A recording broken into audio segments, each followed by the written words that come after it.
before we get started, I am going to be doing Double or Nothing this Saturday for AEW. I doubt I'm going to miss it. Ooh. Sorry, just my allergies are really messing with me right now. The pollen's this freaking big in New York. Look where my finger is. It's about the width of my finger. Most pollen's this large. Of course, it's small pollen, but dude, if you got allergy problems in New York, if you forget to take your medicine, or if you don't take enough, you feel like you gotten your ass kicked, like you got a cold or a fever or a flu. That's how bad it is for you. Woo! Let me see if I can get through this very quickly. So, like I said, I will be doing Double or Nothing, if I'm remembering the name of the pay-per-view properly. I will be doing it. So you should see it this weekend or this Sunday morning, because it'll be done Saturday. If it's not Saturday night, it'll be Sunday morning, just to tell you. Let's move on to Impact. Was this a good show? Yes, it was. I did enjoy it, but it was quite sad at certain points of this show. First part of the show, which was sad, Fallah Bahh versus Sami Callihan. Now, I already heard that Killer Kross has been wanting to get out of his contract and Scarlett wants to go with him. As I told people, and I've heard people say over and over again, Killer Kross is money. Problem. Killer Kross is only money when they do it right. And Killer Kross, the guy who plays Killer Kross, has been frustrated because he's stuck in the same mode that he was when he first started, being basically a hitman for hire who's nuts. And I'm taking a guess he wants a little bit more than being muscle for somebody or being a hitman for somebody. He wanted more, like I said. Now, I'm not saying that going into the tag team division might have made it a little more easier for him, because if he's not getting anything creatively, he's going to be pissed off. But I do believe, instead of the North, it should have been Killer Kross and Moose who faced them, have a storyline with them, and beat their asses, which would give LAX something to do, and would have given Killer Kross and Moose something to do. Now, we still don't know if Killer Kross is leaving, and Scarlett Bordeaux is leaving, because we're still looking at the tapings. As far as I know, they're still discussing it. But we will hopefully find out eventually. But Fallah Bahh versus Sami Callihan. It was a good match. I'm not going to say it was a bad one. It was a good one. Sami basically kicked the ass of a Fallah Bahh. He even spit in the face of a Scarlett Bordeaux, which pissed my ass off. I don't like someone spitting in my girl's face. If I got a picture of her, she's in my face. I don't like it when someone spits on Scarlett Bordeaux. But we don't know what's gonna happen. We're kind of it's up in the air. Now, the next thing we're gonna talk about is the interview between, well, not in between, Johnny Evil and Michael Elgin kind of met one another during Johnny Evil's interview. And he was asked, and this is Johnny, why did you help Michael Elgin? He said, well, I want to make sure that Meathead doesn't ruin my chance to be an X Division champion. And then that Meathead is right behind him. And then that Meathead, being a Meathead, agreed to have a match between him, Johnny Evil, versus the Willie Mack and the still face Richard Swann. I'm sorry, he's just boring now. I don't hate Richard Swann. His character is boring. I'm not against the guy, or Willie for that matter. It's just the way they're being booked right now is quite boring. I wanted more out of that situation between Sami Callihan and Rich Swann. I just feel like it could have been more. Let's move on. Madison Rayne versus Taya Valkyrie. You know, there's one problem with Madison Rayne, and it's not her ring work. It's not her character 100%. It's Josh Matthews. Being the husband of Madison Rayne, I find it's kind of boring that he does, and mind you, I want to make this really clear. Comparing Josh Matthews to and I'm sure I'm going to get a little flack here. I know people don't like Josh. I don't blame them. He can be annoying. But if you compare him to what's being done on WWE from Michael Cole, Corey Graves. Let's be honest, both SmackDown and Raw, they are so boring with the commentary team. They want to do other stuff than actually call the damn match. At least I can say with Don Callis and, shockingly enough, and Josh Matthews, I get more out of it. I get more interest from those two than all 6 of the commentators, even Todd Phillips and Brad Saxton. I'm forgetting his name. They suck because of what's being told to them. Having to say what they're told to say. They're boring. And if they do it on purpose, they're stupid and boring. But to me, I really believe Josh Matthews should be in a storyline with his wife. I know many people would say, are you stupid? But let's be honest here. Wouldn't it be interesting to see an incredibly annoying heel, Josh Matthews, working with a heel, Madison Rayne? I mean, it probably would work. I wouldn't mind seeing him take a little time off, bring in the Pope D'Angelo Dinero to work with Don Callis, and actually let him be her manager. I really believe he would be interesting, particularly going into a pay-per-view if they do a mixed tag. I'm just being honest. I'm putting it out there. Now, my weekly thing about the Twitch stream is not ending. It's just going to continue. And I got to say what happened with Melissa Santos. That sneaky little woman. Oh my goodness. She's in my face. Now, as you can see, now she's on my shoulder. As you can see from this picture here, she looks like she's wearing a short little top. You can't see anything. She's not wearing a top per se. She's wearing a short cut top. Well, halfway through the stream, she started saying she was naked. Really? Oh my goodness. I didn't watch most of the chat, but I can give you a word. Many of the guys and girls were there thinking,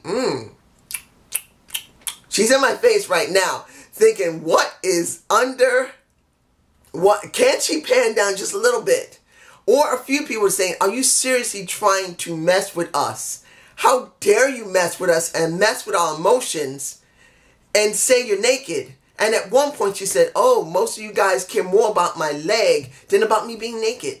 She really was messing with the crowd, which I gotta say I enjoyed. This is something I actually am very happy she did. She teased the Twitch stream. She teased him. Yes, it was in a sexual way that not everyone is going to agree with. But as it stands, where she had a messed up mic moment in the very beginning of the stream, which does happen. I'm not bashing her for that, because that does happen to any streamer. It's just I got angry and bashed her because she was doing it every single time she was on. Now it's very rare. So I'm very happy that she did that. That it did happen, the problem with the mic.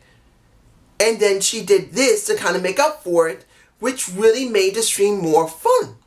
Which is good.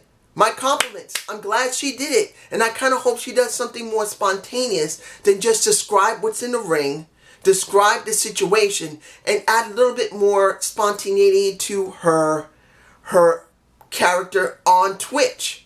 Because, well, she is playing a character herself, her real self, and she should show a little bit more of her fun side. I think that would really help the stream a lot. Now, LAX versus the North, which I felt bad this was happening. Because I feel like the North shouldn't be going up against them because they haven't earned anything. But then you got LAX who's doing nothing right now. They had the Lucha Brothers, which was a good story until Conan didn't choose between the two teams. And then this story was here, went here, and it went there. And now pretty much LAX feels like an afterthought. They need a new fresh feud to go on.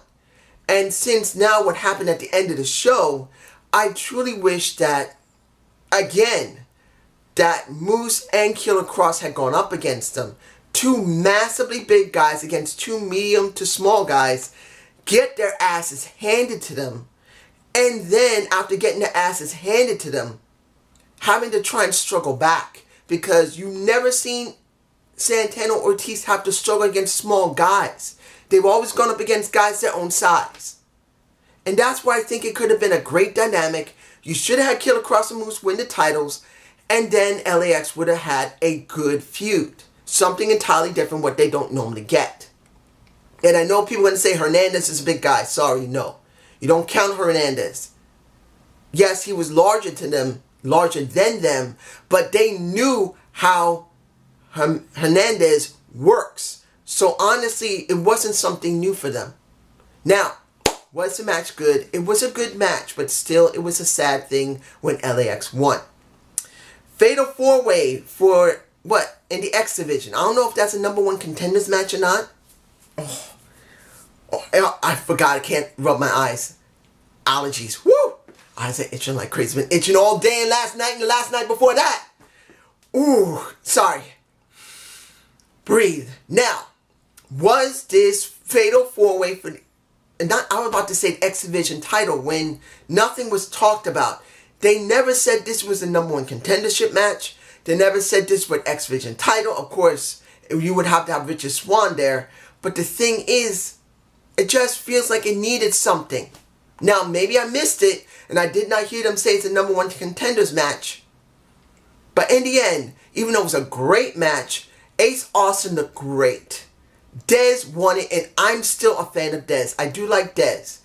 But let's be honest here. You're not giving the Rascals time in the ring to talk. You're not giving Rascals much. Yes, you have increased the amount of letting them be seen outside of that little smoke room where they do their weed. But still, it's not enough. And I'd rather see Dez by himself and have a storyline. Honestly, let Dez go up against Winks. Or Dez go against Trey. A feud. At least if you break up the Rascals, you give these 3 guys, or at least 2 of these 3 guys, something to do. One of them against the other, and one that's in the middle who cares about both of them. There's your feud that the Rascals could be a part of. Honestly, seeing them train wasn't enough for me. Now, you have Vought, or what? Ashley Vought, I can't remember her name, versus Disco Inferno, which was Galberti. I'm just beginning to remember his name. I keep forgetting his name. Was this good? Yes. This was one of the shining lights, or the shining light of the entire show. You're not getting this in WWE. I don't think you're getting this anywhere else. Tell me if you've seen guys facing girls in a storyline that's prominent where a guy is saying women suck in the ring. You're nothing. And he legitimately is acting like a misogynist, basically a slut, basically a dick. He is legitimately trying to get as much heat in himself as possible. The last thing he could do, which I hope they don't do because then they're going to have problems, is for him to start grabbing women's body parts, like grabbing a pair of breasts or grabbing a butt. As long as he keeps just insulting, being a sexist, it'll work. And in this case, Valk got her ass mostly kicked. He pretty much was saying, oh, what was your last job? Hooters? Oh, who's your boyfriend in the back? Because most of the girls in the back, well, all the girls in the back, which wasn't 100% a lie. Now, this is the thing. That wasn't 100% a lie. Most of the women in the back were wrestlers. Others were married or girlfriends to other wrestlers. Male or female alike. That is the truth. But you don't normally say it. And him saying, who's your boyfriend? Because that's how we used to have it. Then you got the match. Then, well, exhibition. And pretty much, he destroyed her. She got some offense in, which really did make her look good. Really did make her look good because he did basically blindside her in the very beginning of it. He caught her without her noticing. So it doesn't make her look bad. Vought actually looked good even though she got her butt kicked. This was all about Tessa Blanchard dealing with Glenn Gilberti. And next week you're going to have the matches in my face if I managed to catch it. I hope I did. But let's be honest here. Do you see this in WWE? Hell no. Do I want to see more of this? Hell yeah. I want to see Glenn Gilberti gets hit. He got his ass kicked by Scarlett Bordeaux. Now he may get his ass kicked by a Tessa Blanchard, which I am 100% okay with. Got 2 matches with women in it. The first match was good when it had Madison, Rayne, and Valkyrie. I didn't talk about it, but it was a good match. I made sure extra scene or 2 here. But Cena doing something different. That's what I want. I'm glad to see this. I'm 100% okay with this. Not because I'm a sexist, it's because I want good storytelling, something different. WWE is never going to go there. They don't got the balls anymore because of Vince. And I will say this again, not because of the writers, not because of the wrestlers, it's because of Vince. And let's see, anything else? Eddie Edwards had his moment, which I don't care about. I'm sorry. You got Killer Kross having a match against Eddie Edwards next week, a street fight. I don't care. Because, let's be honest here, Eddie was okay to a certain extent as a hardcore wrestler, but he really needs to switch. I don't believe he's working as a face hardcore wrestler anymore. Unless he becomes a heel and goes absolutely nuts. Because he never was a heel. He just lost his mind.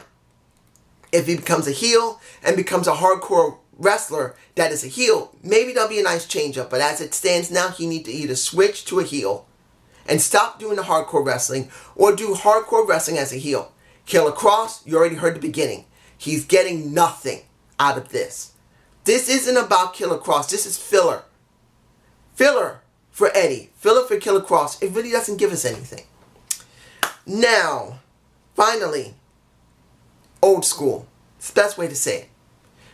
You got RVD going against Tommy Dreamer. I don't really need to talk very long about this. Was it a good match? It was good because it was nostalgic. Because the crowd made it nostalgic. Because you got to be honest here. RVD is 49 years old. He's 1 year older than I am. Nearing 50 now. I think this year he'll be 50. Tommy Dreamer is 48 years old like me and will be 49 this year. I'm 47 years old and I will turn 48 this year. In a couple of months I will be 48. So you got a near 50-year-old guy dealing with a near 49-year-old guy and a near 48-year-old guy watching them thinking this is nice and nostalgic. But it would have been better if they had someone young in there. It would have been better if RVD was facing someone who was in the X Division, who was young and hungry, and it could have been Dez. Then you got Tommy Dreamer, who should have gone up against somebody who is rough, tough, crazy. Could have been Sami Callihan if they hadn't already done their matches already. That's where you need to have it. Having both these guys in there really showed how old they both are. And I'm not putting them down. Both of them are in better shape than me because of my condition. I got a belly. I got a tiny little gut. And unfortunately, I can't get in shape because my leg is so messed up and along with my back. These guys, they're able to go in the ring. These guys are able to work in the ring. And even though they get tanked to a certain extent, I still commend them and respect them. But let's be honest. They're in the 2300 arena in Philly, where you know they're going to get cheered because people still remember ECW. This was a nostalgia act. And as much as they did at least a few moments that were okay, the rest of the match was slow, clunky, and to be honest, RVD is in better shape than Tommy is. Tommy's not in good shape. He just isn't. He's just not in very good shape. He's better when he's in the back doing creative or anything else in the back. He's not in good shape. He hasn't kept himself in good shape. And it shows.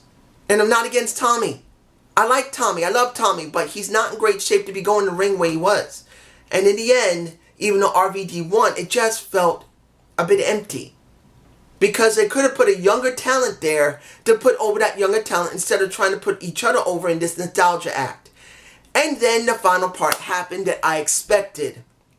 Something had to happen. They couldn't just end it. I thought maybe Tommy may punch RVD in the face, so when they go into the next pay-per-view, they may actually have a really strong feud because Tommy gets angry that he got beat by RVD because this might be the last time those both meet in the ring. No. You got the North and Moose. Well, the North coming out first, then the Moose coming out second, beating the crap out of them. And then guess what? You got Sabu. I don't know who this woman is. You guys tell me who this woman is. I'm sure it's probably Sabu's wife. The woman has chest for days. I'm sorry. I'm not being rude. I'm not being disrespectful. Look at this picture. At a gorgeous looking Taya Valkyrie showing great cleavage. Then you got this woman standing in the ring who didn't do anything, who got an arm raise, whose breasts and cleavage make Taya Valkyries look like an A cup. Oh my gosh. That was a lot to look at. But then if you get away from seeing the sexual part, which I know more than a few people had looked at, because I am a reviewer, I have to look at as much as I can see and what people may like, it's still a nostalgia act. And next week, if they're going to have this match between Moose and the North versus Tommy, RVD, and Sabu, this is all about nostalgia. And honestly, I'd rather see Sabu put someone over. I'd rather see Tommy put someone over other than Sammy. I want to see RVD go up against either Dez, Trey, Wiz. I don't care. Ace Austin, for goodness sake. Goodness sake. Ace Austin would be a good person for him to go up against because he's really new in Impact. That's what I want to see. But this wasn't a bad show. This is way better than Raw and SmackDown any day. I'm sorry, it was. It is. And comparing the two, I know people don't like to do that, but you have to because AEW is not online yet. And this is still, and I repeat again, still the top second promotion. This is what we got. Impact put on one better show than WWE in their 2 shows. But it's just me. You guys tell me below. Have a good day. Have a good night. Peace.